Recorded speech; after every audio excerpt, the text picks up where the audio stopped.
Florentino Perez, যাকে football বিশ্ব এক নামে চেনে পাপা পেরেজ কিংবা ডন পেরেজ নামে। কিন্তু ভেবে দেখেছেন কেন তাকে ফুটবল দুনিয়ার আসল ডন বলা হয়? তার পেছনের কারণটা জানলে আপনিও চমকে উঠবেন। 2026 সালের রিয়াল মাদ্রিদ প্রেসিডেন্ট নির্বাচনের আগে পেরেজ বুক ফুলিয়ে বলেছিলেন, কেউ যদি রিয়াল মাদ্রিদের প্রেসিডেন্ট হতে চায় তবে আগে আমাকে গুলি করতে হবে। ভাবা যায় কি অবিশ্বাস্য আত্মবিশ্বাস, কি অপরিসীম পাওয়ার। এমনি এমনি তো আর তাকে ফুটবল পাড়ার ডন বলা হয় না। তার হাত ধরেই রিয়াল মাদ্রিদ আজ সাফল্যের সর্বোচ্চ চূড়ায় অবস্থান করছে। তিনি প্রেসিডেন্ট থাকা অবস্থায় রিয়াল মাদ্রিদ জিতেছে মোট 7টি চ্যাম্পিয়ন্স লিগ ট্রফি। এর সাথে অগণিত ঘরোয়া আর আন্তর্জাতিক ট্রফি তো আছেই, যার কোনো ইয়ত্তা নেই। রিয়াল মাদ্রিদকে আধুনিক ফুটবলের এক অপরাজেয় সাম্রাজ্যে পরিণত করেছেন এই একজন মানুষই।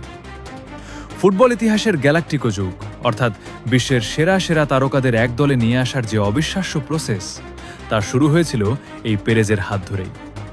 সর্বকালের অন্যতম সেরা ফুটবলার ক্রিস্টিয়ানো রোনালদোকে মাদ্রিদে এনে যিনি চমকে দিয়েছিলেন পুরো বিশ্বকে। শুধু রোনালদোই নন, করিম বেনজেমা, হালের ভিনিসিয়াস জুনিয়র কিংবা বর্তমান সময়ের সবচেয়ে বড় পোস্টার বয় কিলিয়ান এমবাপ্পে। এমনকি তিনি দৌড়ে নেমেছেন বর্তমান সময়ের অন্যতম সেরা তারকা মাইকেল ওলিসের জন্য। ফুটবল আকাশের এই উজ্জ্বল নক্ষত্রদের সান্তিয়াগো বার্নাবিউতে নিয়ে আসার কারিগরও ফ্লোরেন্তিনো পেরেজ। আর তার এই জনপ্রিয়তার প্রমাণ মিলল 2026 সালের সান্তিয়াগো বার্নাবিউর ব্যালট বক্সেও।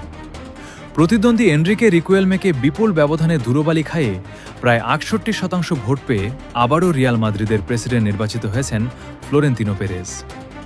ফুটবল ইতিহাসের সবচেয়ে সফল এই প্রেসিডেন্টের হাত ধরে রিয়াল মাদ্রিদের সাফল্যের এই রথ যেন কখনো না থামে।